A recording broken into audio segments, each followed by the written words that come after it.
Hello friends, welcome to my channel that is all about literature. So in this video we will discuss the next part of the poem The Sisters by Amy Lowell. Earlier we have seen that कि एक poisonous miasma एक smell जो है foul smell है वो फैल जाती है. So यहाँ पे which though it leave the brain eats up the body. ये क्या कर देती है, जो फाउल स्मेल है किसकी, सोसाइटी में जो लोगों का नज़रिया है वो क्या कर देता है, ब्रेन को डैमेज कर देता है. ईट्स अप द बॉडी का मतलब डेथ हो जाती है. या फिर अगर हम देखें यहाँ पे ग्रीक लिटरेचर या फिर हम देखें 13 या 14 सेंचुरी में जहाँ पे एपिडेमिक्स था, जहाँ पे लोगों की बीमारी से वहाँ पे पूरी तरीके से फाउल स्मेल थी, वो ही यहाँ पे शो किया है. सो Mrs browning aloof and delicate. लेकिन अब क्या है, जब वो सोफे पे लेटी हुई है तो जो ब्राउनिंग है वो क्या है, अलूफ मतलब अलग सी दिख रही है और नहीं इतनी ज़्यादा फ्रेंडली नहीं लग रही है. एंड डेलिकेट बहुत ज़्यादा ही फ्रजाइल है. ले स्टिल अपॉन हर सोफ़ा, अभी वो अपने सोफे पे लेटी हुई है. All her strength going to uphold her overtopping rain. उसकी जो पूरी स्ट्रेंथ है, क्योंकि उसमें बहुत ज़्यादा वो इल है और फ्रेल हेल्थ है, इस वजह से उसकी पूरी की पूरी स्ट्रेंथ है वो क्या किए हुए है, उसने उसके जो ब्रेन है उसको संभाले हुए है. मतलब इतनी स्ट्रेंथ नहीं है फिर भी उसका ब्रेन है वो वर्क कर रहा है. अपहोल्ड का मतलब बनाए हुए है, उसके ब्रेन को बनाए हुए एक सही जगह पे. इट सीम्स मिराकुलस, ये क्या लग रहा है, एक तरीके से चमत्कार की तरह लग रहा है कि पूरी बॉडी उसका साथ नहीं दे रही है बट फिर भी उसका ब्रेन है वो वर्क कर रहा है. बट शी एस्केप्ड, लेकिन वो क्या कर गई थी, escaped to freedom and another motherhood. लेकिन वो वहाँ से एस्केप कर गई थी क्योंकि उसको फ्रीडम चाहिए थी और दूसरा रीजन था मदरहुड का. क्योंकि अगर हम देखें एलिजाबेथ ब्राउनिंग के बेटे का नाम क्या था, सन का नाम रॉबर्ट वेडमन बैरेट ब्राउनिंग, एंड उसका जो नेम था मतलब निक नेम था वो पेन था, pain. So Robert Browning and Elizabeth Browning दोनों उसको पेन कॉल करते थे. उस वजह से वो क्या हो गई थी, स्केप कर गई थी. यहाँ पे हमें एक चीज़ देखने को मिलेगी कि एमी लोवेल है वो थोड़ी बहुत जेलस है. क्यों, क्योंकि यहाँ बैरेट ब्राउनिंग को क्या सिम्बलाइज किया, स्ट्रेलिटी मीन्स कि वो मदरहुड, एक जो वुमेन जो फेमिनाइन क्वालिटी होती है वो किसमें, ब्राउनिंग में है. जबकि अगर एमी लोवेल को देखें तो वो क्या है, वो स्टेराइल नहीं है. और इसी वजह से क्या है, वो थोड़ी बहुत जेलस है क्योंकि वो डिफरेंट है एलिजाबेथ ब्राउनिंग से. So then that of poems, और उसके अलावा उसने क्या लिखी थी, जो पोएम्स लिखी थी, she was a very woman. मतलब यहाँ क्या बोला है, वेरी वुमन का मतलब वो क्या थी, फेमिनाइन क्वालिटी थी. एक जो एक वुमनहुड है वो क्या थी उसमें, एलिजाबेथ ब्राउनिंग में थी. क्योंकि अगर हम देखें तो she married to Robert Browning और उसके हेट्रोसेक्सुअल लव को यहाँ शो किया है. जबकि जो एमी लोवेल है she doesn't have that kind of love, she was a lesbian one. So इसलिए लिटिल बिट जेलस है एंड नीडेड बोथ. और ये जो दोनों चीज़ है मतलब मदरहुड और जो पॉइंट्स है, इस वजह से वो क्या कर गई थी, वहाँ से स्केप कर गई थी. यहाँ स्केप से मतलब है या तो वो कन्वर्सेशन जो उन तीनों के बीच में चल रहा है, जो गैदरिंग है उसमें, या फिर वो जो अपनी फैमिली में अपने फादर और जो पेट्रियार्कल सोसाइटी है उससे बच के वो कहाँ चली गई थी, खुद की फ्रीडम की दुनिया में चली गई थी. If I had gone to call, अगर यहाँ क्या बोल रही है कि अगर मैं भी ऐसा ही करती, मैं अगर एलिजाबेथ ब्राउनिंग को जाती, उसको बुलाने जाती या फिर उसको देखने जाती, कहाँ, जैसे रॉबर्ट ब्राउनिंग गए थे प्रपोज करने किसको, एलिजाबेथ ब्राउनिंग को, would Wimpole Street have been the kindlier place. तो क्या जो वेम्पोल स्ट्रीट है, जो मेल है उनको जिस नज़रिए से देखता है सेम वैसा ही मुझे देखता क्या. इस अगर हम देखें एलिजाबेथ ब्राउनिंग है वो विक्टोरियन एज की जो पोएट है. तो अगर हम विक्टोरियन सोसाइटी को देखें तो जहाँ पे जो लेडीज़ थी, वेमेन थी, उनको कोई भी राइट्स नहीं थे कि वो अपने लिए कुछ कर सके. जबकि वहाँ पे पैट्रियार्कल सोसाइटी थी, बहुत ऑर्थोडॉक्स था एंड टैबू था, सोसाइटी में टैबू था. अगर आप सेक्स का नाम लेंगे या फिजिकल थिंग्स का नाम लेंगे तो that was the taboo in Victorian society. So वो क्या था, बहुत ज़्यादा ऑर्थोडॉक्सी थी तो ये बोल रही है जो जहाँ पे लेस्बियन का नेम या सेम सेक्स का नेम भी क्या होता था, बहुत ज़्यादा ही उनके लिए सिन था, as a sin. Oscar Wilde जो क्या है, गे रिलेशन था जिसका, उसको क्या पनिशमेंट मिली थी, क्यों? क्योंकि उसका रिलेशन था, गे रिलेशन था। तो विक्टोरियन जो एज है उसमें क्या है, बहुत ज़्यादा ही ऑर्थोडॉक्सी है।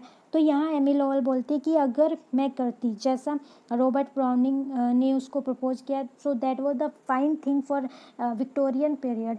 बट अगर same thing happen with Amy Lowell, means same sex का रिलेशन होता, तो क्या जो सोसाइटी है, वेम्पल स्ट्रीट है, वहाँ के लोग क्या मेरे लिए उतने ही काइंडलियर होते? और कासागोडी, कासागोडी क्या है, जहाँ पे इटली में ये प्लेस है, म्यूज़ियम है, जहाँ पे दोनों रहे थे, Robert Browning and Elizabeth browning रहे थे। और जो एलिजाबेथ ब्राउनिंग का जो पोइट्री कलेक्शन है 1851 का, कासागोडी विंडोज़, उसका सब्जेक्ट भी ये म्यूज़ियम रहा है। तो अगर मैं वहाँ जाती या फिर विम्पल स्ट्रीट जाती, तो दोनों में मेरे साथ भी वैसा ही होता क्या, या मेरे साथ भी वैसा ही ट्रीट होता जैसा रॉबर्ट ब्राउनिंग के साथ हुआ। इन विच टू हैव मेट हर, किस में मैं उससे मिलती, कौन से में ऐसी जगह थी जहाँ मैं उससे मिलती और वो मेरे लिए काइंडलियर प्लेस होता। तो I hope you understood this one. I am a little doubtful of that meeting, कि क्या है, मैं उस मीटिंग के लिए सोचने के लिए भी मैं बहुत ज़्यादा डाउटफुल हूँ, मुझे डाउट होता है। For queen Victoria was very young and strong, क्योंकि जो क्वीन विक्टोरिया है, अगर हम क्वीन विक्टोरिया की देखें तो वो बहुत स्ट्रॉन्ग वुमन थी, लेकिन वो कैसे थी, ऑर्थोडॉक्सी थी। और सोसाइटी में लोगों को राइट नहीं था क्या, कि वो सेम सेक्स रिलेशन को अपना सके। सो यहाँ क्या बोला है, वही बोला है कि मैं डाउटफुल हूँ कि क्वीन जो विक्टोरिया है, जो बहुत ज़्यादा ही स्ट्रॉन्ग वुमन रही है, यंग वुमन थी, जिसके नाम से पूरा एरा चलता है, विक्टोरियन एज उस क्वीन विक्टोरिया के नेम से ही है। And all pervading in her apogee, जो क्या था, जो टैबू था वो क्या था, परवेड था, जब उसकी अपोजी मीन्स कल्मिनेशन, जब टॉप पे थी क्वीन विक्टोरिया, तब वहाँ पे सोसाइटी में ऑर्थोडॉक्सी थी। एंड जो सेम सेक्स रिलेशन है वो उसको मान्य नहीं था एट जस्ट दैट टाइम, उस टाइम पे। If we had stuck to poetry, अगर हम पोइट्री की ही बात करें, sternly refusing to be drawn off by mesmerism. इसका मतलब है कि पोइट्री की बात करें तो वो क्या कर दिया, उसको वो रिफ्यूज़ कर दिया, स्टर्नली मतलब बहुत हार्श तरीके से रिफ्यूज़ कर दिया, क्या करना, ड्रॉन ऑफ मीन्स वहाँ से हट गए, बाय मैस्मरिज्म का मतलब है जिस पोइट्री से अट्रैक्ट हुई थी कौन, एमी लॉवल, वो वहाँ से हट गए। और रोमन रेवोल्यूशन, या फिर जो रोमन रेवोल्यूशन हुआ था उसमें थिंग्स थी, उन सब से वो हट गए। तो यहाँ पे अगर हम रोमन रेवोल्यूशन की बात करें तो ये क्या था, इसमें decline of freedom in Rome between 60 BC and 14 AD and rise to power of the greatest of the Roman emperors like Augustus, कि जो रोमन रेवोल्यूशन में क्या हुआ था, जो फ्रीडम थी वो पूरी तरीके से ख़त्म हो गई थी। अब सोसाइटी किसके कंट्रोल में आ गई थी, मोनार्की, वो भी एब्सोल्यूट मोनार्की या अनार्की, जैसे किंग अगस्टस के हाथों में आ गई थी। तो कहने का मतलब है जो पोइट्री, जिस पोइट्री में लेस्बियन थिंग्स रिलेशन की बात की जा रही है, वो सारा ख़त्म हो गया विक्टोरियन पीरियड में। और अगर हम रोमन रेवोल्यूशन की बात करें, उनमें भी वो फ्रीडम ख़त्म हो गई थी। तो same thing happen every time in society, it might have done for all, for after all she is another sister, कि वो क्या है, जो ब्राउनिंग है वो क्या है, मेरी अनदर सिस्टर है, दूसरी अनदर सिस्टर, मतलब सेम सेक्स रिलेशनशिप है। But always I rather think an older sister and not her self so curious a technician. लेकिन अब एमी लॉवल बोलती है कि मैं उसके बारे में क्या सोचती हूँ, ओल्डर सिस्टर में मतलब, ओल्डर सिस्टर मतलब वो प्रेडिसेसर है, मीन्स जो फेमिनिस्ट राइटिंग की प्रेडिसेसर है, क्योंकि उसने एमी लॉवल से पहले स्टार्ट किया था राइटिंग करना। And note her self so curious a technician, उसको मैं क्या नहीं बोल सकती, एक क्यूरियस नहीं बोल सकती, एक टेक्नीशियन की तरह टेक्निकल वर्ड में, as to admit new fangled modes of writing. क्यों? क्योंकि वो इतनी ज़्यादा इंटरेस्टेड नहीं थी, वो सेम पैटर्न में राइट डाउन करती थी पोइट्री को, क्योंकि विक्टोरियन पीरियड में ओनली सेम पैटर्न में उसके जो वर्क्स थे उसकी वजह से, जहाँ पे न्यू टेक्नोलॉजी या न्यू लैंग्वेज यूज़ नहीं करी गई पोइट्री में। न्यू फेंगल्ड का मतलब होता है मॉडर्न, जो न्यू जो फैशन मोड है राइटिंग का उसमें। यहाँ पे एमी लोवल बोलती है कि जो ब्राउनिंग है वो represent as old fashion and traditional bound Victorian poet for whom Lowell seeks to expose and against whom she seeks to authorize and validate her own identity as a modern poet या फिर experimental. Means Browning क्या है, Amy Lowell के comparison में old fashioned या फिर traditional woman है। यहाँ क्या है, except of course in Robert and that is neither here nor there for Robert is a genius. किसके अलावा, रॉबर्ट के अलावा किसी की भी पोइट्री में क्या है, न्यूनेस नहीं है। क्योंकि रॉबर्ट, अगर हम रॉबर्ट ब्राउनिंग की बात करें तो उन्होंने क्या लिखा, वो किसके लिए जाने जाते हैं, ड्रामेटिक मोनोलॉग के लिए जाने थे, तो that is the different pattern from normal poetry. Here not there for Robert is genius, वो क्या थे, एक जीनियस थे। I do not like the turn this dream is taking. अब क्या बोल रही है जो एमी लोवेल है, शी सेज दैट कि मैं क्या है, वो जो ड्रीम है किसके बारे में, ब्राउनिंग के बारे में जो ड्रीम ले रही हो उससे मैं हटना नहीं चाहती, मीन मतलब मैं उस ड्रीम में ही रहना चाहती हूँ। Since I am very fond of Mrs browning, क्योंकि मैं बहुत ज़्यादा पसंद करती हूँ मिसेस ब्राउनिंग को, क्योंकि we are the sisters, we are in same relation and very much indeed should like in her here her. और मैं बहुत ज़्यादा ही क्या जानना चाहती हूँ, उसके बारे में जानना चाहती हूँ। Graciously asking me to call her बाम, और मैं उससे ये पूछना चाहती हूँ कि मैं क्या उसको कॉल कर सकती हूँ उसके निक नेम से। But then the devil of verse very similitude, लेकिन तभी क्या हुआ कि मुझे याद आया, वेरी सिमिलिट्यूड का मतलब होता है सच्चाई सामने आई। क्या थी, शैतानी, ये शैतानी क्या थी कि मैं क्या हूँ, मैं क्या कर रही हूँ, ड्रीम ले रही हूँ, क्योंकि मैं प्रेजेंट में हूँ और ब्राउनिंग कहाँ थी, पास में थी, तो शायद ये क्या था, ड्रीम था जो क्या हो गया, अब ख़त्म हो गया। तो ये जो सच्चाई थी वो ख़त्म हो गई।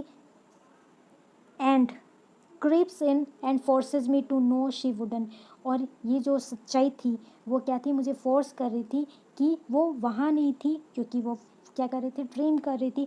Convention again and how it chafes my nerves, और इसने क्या कर दिया, मुझे शेफे का मतलब होता है ब्रेक कर दिया, ब्रीज कर दिया मेरी जो नर्व है उसको।